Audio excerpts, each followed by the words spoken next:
So I am Okay. here with the author and illustrator of The Theory and Practice of Joy, a Translation of Life. How are you doing today, Rory Link? I'm doing pretty good. It's been a difficult day, but I'm okay. Okay. Uh, You know, uh, wow, I'm really impressed because I'm really into new age meditation. I thought your book was really cool when I read about it in the Kirkus review, and I reached out to you and we were able to set up an interview. Could you tell me what was the inspiration behind writing that book? well, strangely enough, I was looking for a blank book in my shelf, and I wanted to write something down that I was thinking about, and I pulled out a book and realized it was full of writing already. And since I wasn't in a hurry, I paged it through and started reading what I had written down almost 30 years ago. And I had been living in Wellesley, Massachusetts. Okay. And I, I love Wellesley. I went out underneath an oak tree with my coffee and my cigarettes and meditated every day. And one day I went to a coffee shop where they didn't have really good coffee because I'm from Seattle. But the waiter on the way out said, "Enjoy." And I said, "Wow, that's what I need to uh, meditate on is the word enjoy, all the ramifications of the word enjoy." And so I meditated for about a month and would write down things that came up in the meditation. Well, here I am 30 years later in Seattle, which is Oh, home, and I'm reading my meditations. I said, wow, this is really good. I've got to share this. So I'm an artist and I do art of many different forms, but I had been doing a lot of art by using the napkins I would doodle on when I was sitting in a coffee house waiting for a poem to arrive. And so I scanned them and colored them with Photoshop. Well, that was kind of pleasant, and I had a whole bunch of those. So I started typing up my meditations, putting them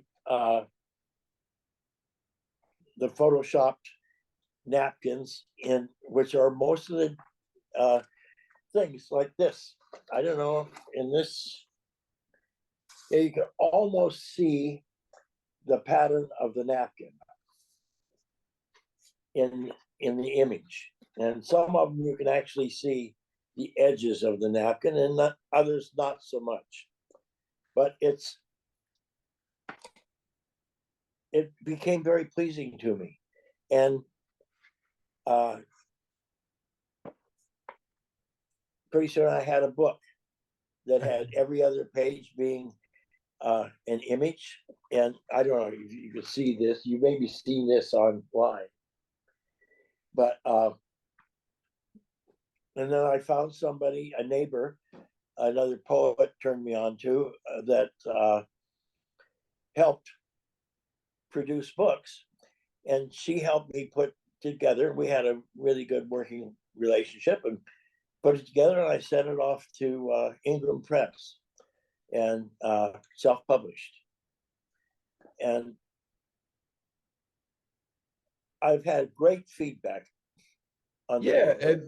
it has a really positive review on Kirkus Reviews. What's it Yeah. like, writing a book, that has a nice critical reception? Well, it's very, very pleasant. I wish I could find a larger audience. One of the things that you say, if you're in a room full of people who are kind of glum, you should chant the word enjoy. You know, uh, can you talk about that? Okay, I just read that passage, and if you're out on the street and you or in a room where there are a lot of people who are unhappy, if you start chanting enjoy subvocally, so not out loud, but just in your own head, pretty soon you start radiating that enjoyment.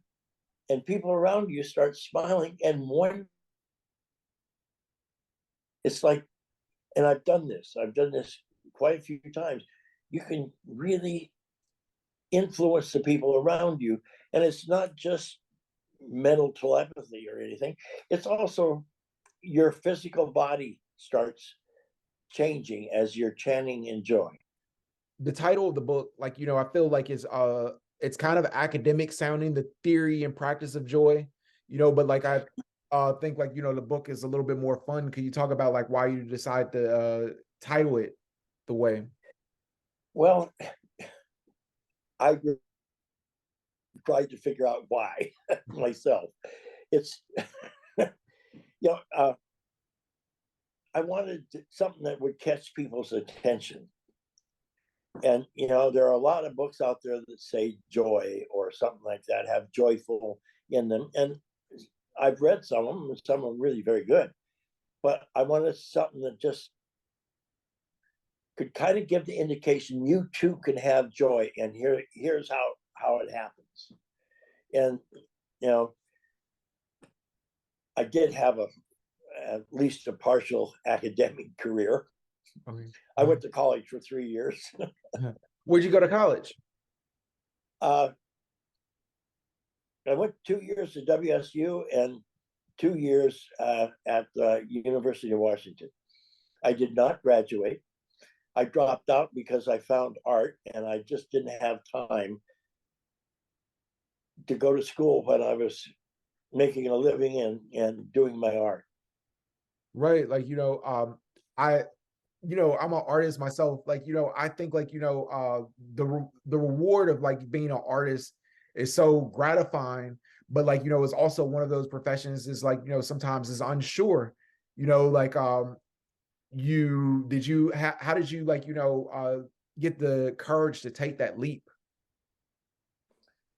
Well, that was in approximately 1964, 3 or 4.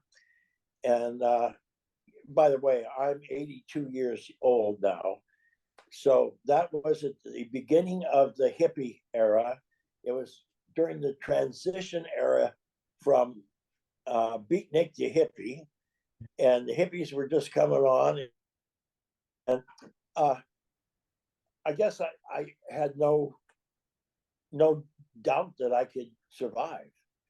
I had skills, uh, different handyman and physical skills, things like that, and I knew I could get a job anytime. And I did. If I needed work, I got a job, and I had very low rent, and I had supportive parents, and not that they were rich, but once in a while they didn't mind sending me a few extra bucks to make sure I ate if Mhm. I had that problem. And it wasn't too much longer, and then I found a job with a man who was an artist doing relatively commercial art, which was making copper and brass trees uh, for stores and restaurants and wherever they wanted one, and also doing plastic trees where they wanted some foliage, but like in a hospital, they couldn't have growing trees because it take too much care, and they wouldn't be hygiene. Uh, so he made plastic trees. We made plastic trees that were so realistic looking that people watered them. So, The and that was 1960s, pretty. as far as art, like, is known for being like, the pop art movement and minimalism. You know, how were those two styles able to like, kind of like to define the era during that time period? Yeah, and I I didn't really get into pop art. Minimalism, I admire. I even do some minimal works. I uh, have one that I'm very proud of that I did uh, when I spilled some flour on the stove. But uh, And I took a picture of it because it was beautiful. And uh, I was more drawn to abstract impressionism. I liked Brock, and I liked Miro, uh, and the Impressionists a lot. And so I just did my own thing, uh, whatever came up and how I felt. And I did have some coaches. I had several older friends, slightly older friends, who were accomplished painters and and sculptors. So I did sculpture. I did painting. I've carved totem poles that are 30 feet high. Not totems, really. They're story poles. Uh, and I've also carved ivory. I've made a lot of metal structures from tables and chairs, uh, wall art made out of metal. I did a lot of fountains. I just gave myself the freedom to do whatever crossed my mind. And at my age, I say, "Oh my God, what am I going to do with all this equipment?" What are some of your favorite memories of the 60s? Because I feel like, it's a very romanticized period. You see it like in a lot of films. I think of like, tie dye. I think of like, the sit-ins, large scale drug use, especially like, what was that time like? Well, to me, you know, I came from the country uh, in Eastern Washington, which is very different from Seattle. My parents were very liberal people and taught me really good. I mean, I consider myself a second generation feminist, and because my father was a feminist and he taught my mother feminism, which is really kind of unbelievable. He came from farm country. But anyway, I just, I love the 60s. I love the freedom. I love the dance. I love the fact that people were free to pick their own style. I knew people who dressed in suits and ties and wrote beautiful poetry. I knew people with long hair and really funky clothes. They wrote beautiful poetry. And I knew people who were very conservative in a lot of ways, that did beautiful art and painting. And I knew people who were real wild hairs, could just sit down and draw anything. It was a wonderful free time. And yeah, I I saw some great people. I heard some wonderful music. I love the music of the 60s. But Did you go to any concerts? Do you remember like, any artists you might have seen? yeah, well, mostly at that time I was more into jazz. If I was going to spend money, I'd go here. And I heard Miles Davis. I heard a lot of the greats. Oscar Peterson, that's who I was trying to find. Okay. And I loved him, and I also heard some of the early jazz. I went to Monterey Jazz Festival and heard Janis Joplin. Wow. And yeah, it was great. And I still love Janis Joplin. And Yeah. I, I do. I like I have a good friend. She's a really huge fan of Janis Joplin. Her name is Amara Romani, and like I took her to see like her star on the Hollywood Walk of Fame. Like I actually like read her uh, book recently. Janis Joplin was just like an incredible artist. You know, yeah, what she really what was. what was it that you enjoyed about Janis Joplin? I feel like she had like that artistic spirit, like you read her book and just like you see her journey of like getting into music. It was like a really interesting story. Well, she just gave of herself to me. It was like she expressed who she was as she was, in all the pain and in all the beauty. Yeah. too. I mean, she just gave it, and she gave herself, and she gave too much, because I would love to have heard her most of my life. Yeah, yeah. Yeah. Yeah. You know, Uh, what's where can people check out your art? Like, if they wanted to like, look at some of your artwork and possibly buy some or, you know, well, pretty much on my website at this point. Uh, and and if they're living in Seattle, I cheerfully show them. I am not represented by any galleries. I'm really pretty much retired from my art, except for my writing and what I might add. Uh, right now, I'm working on a book that would be both poetry on visual material written right over the top of the, and then short stories.